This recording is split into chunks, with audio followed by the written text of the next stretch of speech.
Hello learners and welcome to learn English with Urvi. આજના વિડીયોમાં આપણે જોઈશું વર્બ એટલે કે ક્રિયાપદ વિશે.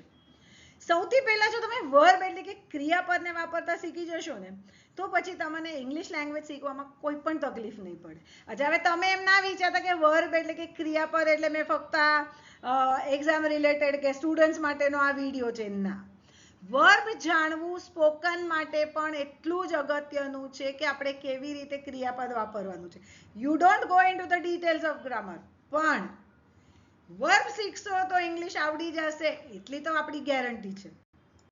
તો આજે આપણે વોટ ઇઝ અ વર્બ એટલે કે વર્બ શું છે તમને ખબર છે, પણ સ્ટીલ એ ઉપરાંત આપણે એક્શન વર્બ અને સ્ટેટિવ વર્બના ડિફરન્સ, ઓક્ઝિલરી અને મોડેલ ઓક્ઝિલરીના ડિફરન્સ, ટ્રાન્ઝિટિવ અને ઇનટ્રાન્ઝિટિવ વર્બ શું છે ને કેવી રીતે વપરાય છે, એટલે આટલું બધું આપણે જોવાનું છે.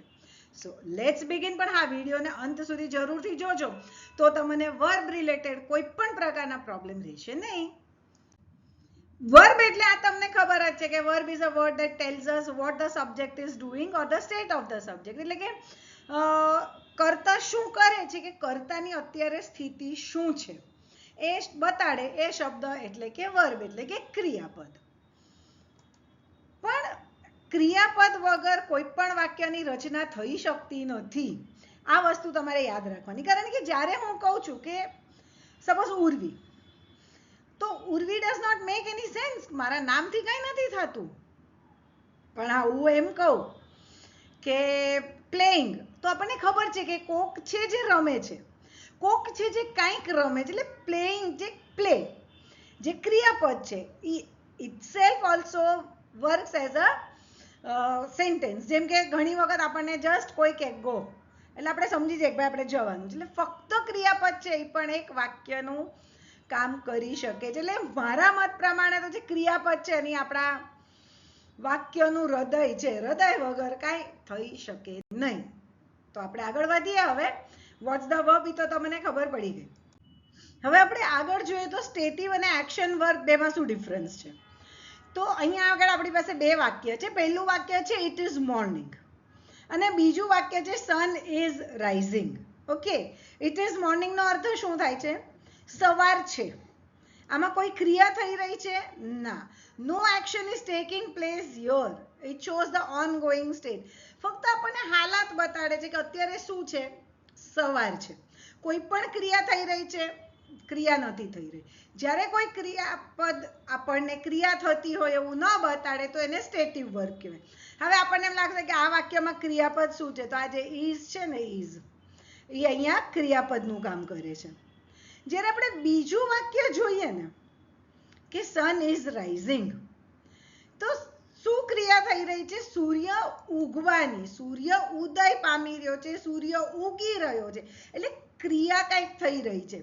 તો જ્યારે કોઈ ક્રિયા થઈ રહી હોય, જેમ કે અહીંયા action of rising is shown, ક્રિયા બતાડી રહ્યા છે કે ભાઈ સૂર્ય ઉગી રહ્યો છે, એટલે કોઈ ક્રિયા જ્યારે બતાડી રહ્યું હોય ક્રિયાપદ, તો એને એક્શન વર્બ કહેવાય. અને આ વાક્યનું એક્શન વર્બ શું છે? Is writing.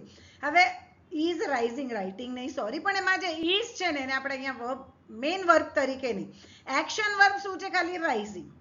આ ઇઝ શું છે તે હવે આપણે આગળ જોશું, પણ એક્શન વર્બ કયું છે? રાઇઝિંગ. અને એના અલગ અલગ કાળ પણ બને. નેક્સ્ટ આપણે હવે એના થોડા એક્ઝામ્પલ જોઈએ. તો ભાઈ સ્ટેટિવ વર્બ્સ કેવી રીતે આપણે ખબર પડે? તો જેમ કે હું એમ કહું કે આઈ હેવ 3 પેન્સ, મારી પાસે 3 પેન છે, એમાં કોઈ પણ મેં ક્રિયા કરી ના, ખાલી દેખાડે કે મારી પાસે છે, સ્ટેટ. કે પછી આઈ લાઈક મેંગોઝ, મને મેંગોઝ ભાવે છે. હવે લાઈક છે, લાઈકને આપણે એક્શન વર્બ પણ છે, કંઈક વસ્તુ ગમવી, પણ અહીંયા એ કોઈ ક્રિયા કરે છે ને, એ ફક્ત મારા મનના ભાવ બતાડે છે કે મને કેરી ભાવે છે. કે પછી શી ડઝન્ટ નો યુ, એ તમને નથી ઓળખતી. તો આ વાક્યમાં પણ જે નો છે કોઈ પણ સ્ટેટ બતાડે છે, ક્રિયા ચાલુ હોય એવું બતાડતી નથી, એટલે સ્ટેટિવ વર્બ છે. જ્યારે આપણે જોઈએ તો એક્શન વર્બમાં શું આવશે? I was playing. સપોઝ આપણે એમ કહીએ કે આઈ વોઝ પ્લેઇંગ, તો મારી રમવાની ક્રિયા ચાલુ હતી. They are going to market, એમની માર્કેટ જવાની ક્રિયા ચાલી રહી છે. વી સો અ મૂવી, અમે એક મૂવી જોયું. એટલે અમારી જે જોવાની ક્રિયા હતી, ચાલુ હતી, જે હવે પૂરી થઈ છે. તો હવે આ બેમાં આપણે એક વસ્તુ યાદ રાખવાની કે જે સ્ટેટિવ વર્બ છે ને એને કન્ટિન્યુઅસ ટેન્સમાં કોઈ દિવસ ન આવે, કારણ કે જેવું કે આપણે એને કન્ટિન્યુઅસ ટેન્સ કરીએ ને એટલે એ એક્શનમાં ફેરવાઈ જાય. જેમ કે હું એમ કહું કે આઈ લાઈક મેંગોઝ, બરાબર છે, અહીંયા ખાલી મારા મનના ભાવ છે. પણ જો હું એમ કહું કે આઈ વોઝ લાઇકિંગ મેંગોઝ એટલે મને પહેલા ભાવતી હતી, અત્યારે ભાવે છે કે નહીં, પહેલા ભાવતી હતી, તો ત્યારે એ ક્રિયા ચાલુ હતી, આઈ વોઝ લાઇકિંગ, તો એ એક્શન વર્બ થઈ ગયું. એટલે જ્યારે પણ કન્ટિન્યુઅસ ટેન્સમાં આવે ને તો પછી એ સ્ટેટિવ વર્બ તરીકે રહેતું નથી. પણ અમુક ક્રિયાપદો જે છે ને એ સ્ટેટિવ અને એક્શન બંનેમાં વાપરી શકાય છે, જેમ કે like, C, think, want, have. પછી દરેક પ્રકારના બી વર્બ્સ એને આપણે સ્ટેટિવ અને એક્શન બંનેમાં આપણે વાપરી શકીએ છીએ. આગળ મેં હમણાં તમને લાઈક વાળું એક્ઝામ્પલ તો આપ્યું છે, એવી રીતે હમણાં બીજું એક આપણે વાક્ય જોઈએ. તો I think he is intelligent. આ શું છે? ખાલી મારો મત છે, આમાં હું કોઈ ક્રિયા કરું છું ના, માનસિક રીતે મારો વિચાર છે કે ભાઈ ઇન્ટેલિજન્ટ છે. તો જ્યારે મગજ ઇન્વોલ્વ છે, આઈ થિંક સ્ટેટિવ વર્બ છે, આ વર્બ કોઈ પણ ક્રિયા કરી નથી રહ્યું એટલે સ્ટેટિવ થયું. પણ જ્યારે હું એમ કહું કે I am thinking about going for a vacation એટલે મારી વિચારવાની ક્રિયા ચાલુ છે, હું વિચારી રહી છું વેકેશન પર જવાનું. તો જ્યારે મારી ક્રિયા ચાલી રહી છે તો એ વર્બ શું થશે? એક્શન વર્બ થશે. એટલે પહેલા વાક્યમાં જે થિંક છે એ સ્ટેટિવનું કામ કર્યું, બીજા વાક્યમાં થિંકિંગનું કામ કર્યું. થિંકિંગ એટલે કે એક્શનનું કામ કર્યું. અચ્છા, જો તમે સ્પોકન કરતા હો તો તમારા ડિફરન્સ યાદ રાખવાની જરૂર નથી, પણ હા કોઈ પણ એક્ઝામ માટે જો તમે કરતા હો ને તો આ ડિફરન્સ તમારે જરૂરથી યાદ રાખવો જોઈએ. હવે આગળ વધીએ આપણે ઓક્ઝિલરી વર્બ તરફ. તો auxiliary verbs are the helping verb, એટલે સહાયકારક ક્રિયાપદો હોય છે અને બે પ્રકારના હોય છે.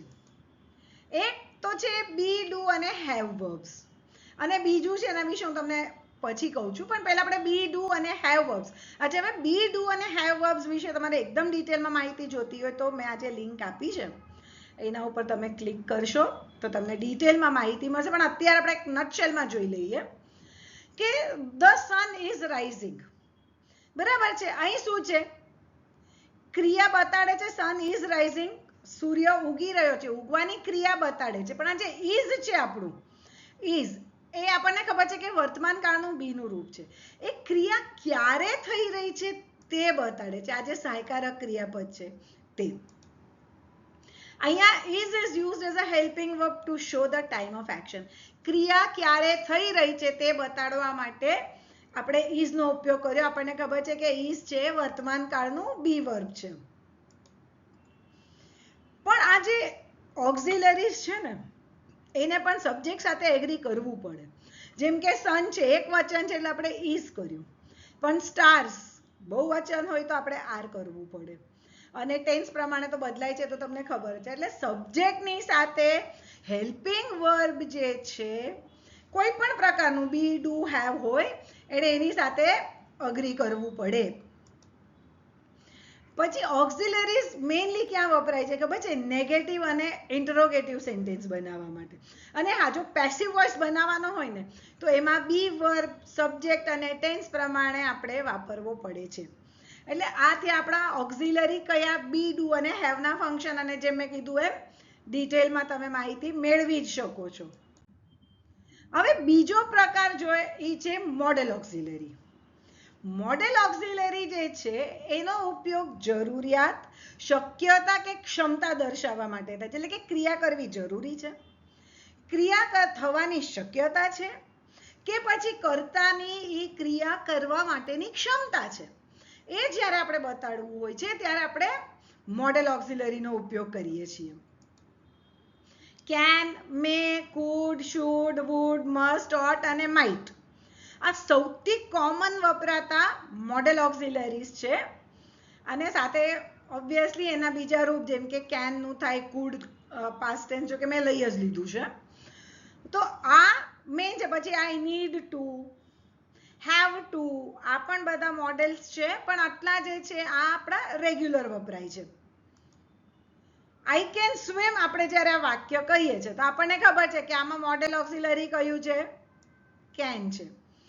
તો આ કેન છે એ શું બતાડે છે? આપણી કેપેબિલિટી કે ક્ષમતા, કે હું તરી શકું છું. આઈ કેન સ્વિમ, હું તરી શકું છું, મારી કેપેબિલિટી બતાડે છે. જ્યારે હું એમ કહું કે આઈ મે સ્વિમ, તો આ વાક્યમાં આ જે મે છે મોડેલ, એ મે મોડેલ શું બતાડે છે? હું કદાચ તરી શકું છું, પોસિબિલિટી, શક્યતા બતાડે છે તરી શકવાની, મારી તરી શકવાની, મને આવડે છે કે એની સાથે કઈ લેવા દેવા નથી.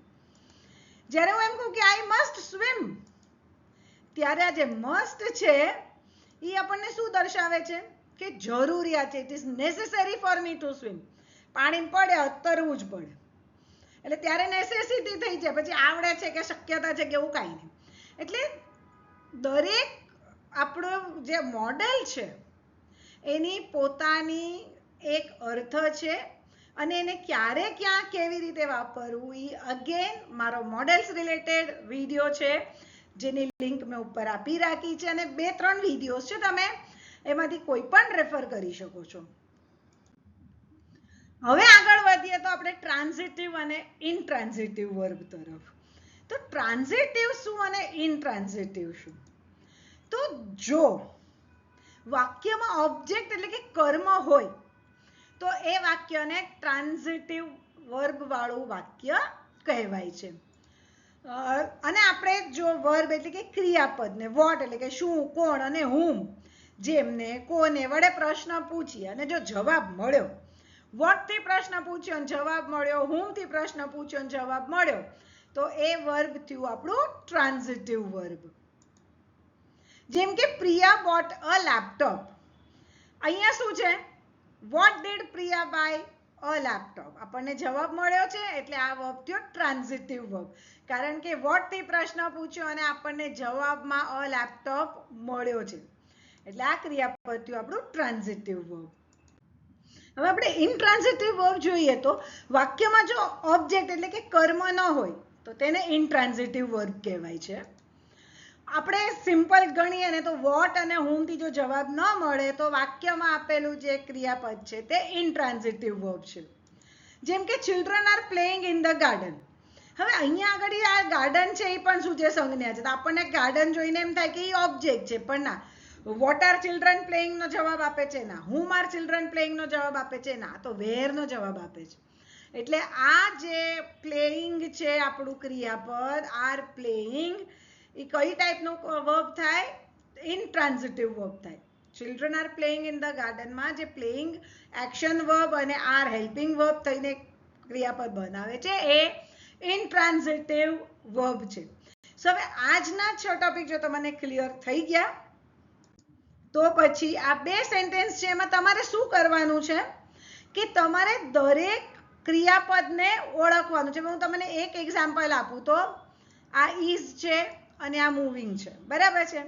તો હવે આમાંથી એક્શન વર્ડ કયો છે, એટલે એક્શન વર્બ કયું છે, ઓક્ઝિલરી કયું છે, ઓક્ઝિલરી છે તો એ કઈ ટાઈપનું છે, અને સાથે સાથે આ ક્રિયાપદ જે છે તે ટ્રાન્ઝિટિવ છે કે ઇનટ્રાન્ઝિટિવ છે, એ પણ તમારે મને કમેન્ટ બોક્સમાં લખીને મોકલવાનું છે, અને આઈ બી વેઇટિંગ ફોર યોર કમેન્ટ્સ. ત્યાં સુધીમાં આ વિડીયોને ફટાફટ લાઈક કરી નાખો, તમારા ફ્રેન્ડ સાથે શેર કરો, અને એમને પણ કહો આપણી ચેનલને સબસ્ક્રાઇબ કરવાનું.